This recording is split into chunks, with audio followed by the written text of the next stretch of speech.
In our journey through the Bible, today's chapter is Ephesians chapter 2, where we read, "And you were dead in your trespasses and sins, in which you previously lived according to the ways of this world, according to the ruler of the power of the air, the spirit now working in the disobedient.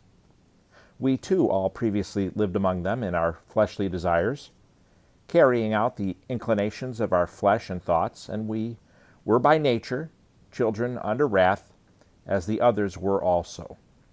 But God, who is rich in mercy, because of his great love that he had for us, made us alive with Christ, even though we were dead in trespasses.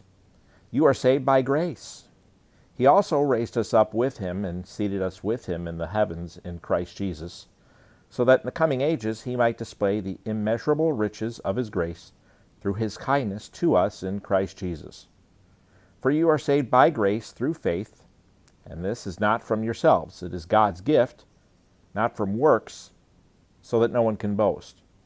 For we are his workmanship, created in Christ Jesus for good works, which God prepared ahead of time for us to do."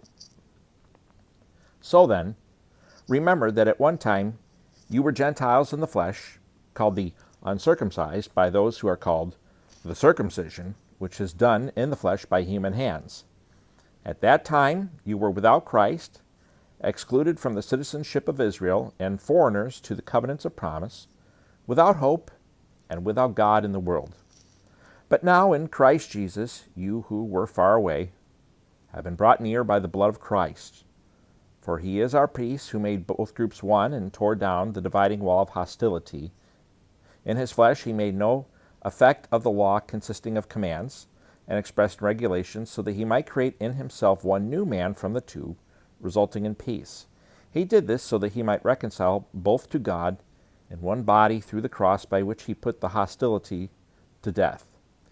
He came and proclaimed the good news of peace to you who were far away, and peace to those who were near, for through him we both have access in one Spirit to the Father. So then you are no longer foreigners and strangers, but fellow citizens with the saints and members of God's household, built on the foundation of the apostles and prophets, with Christ himself as the cornerstone. In him the whole building, being put together, grows into a holy temple in the Lord. In him you also are being built together for God's indwelling in the Spirit. Ephesians chapter 2. We'll see you tomorrow.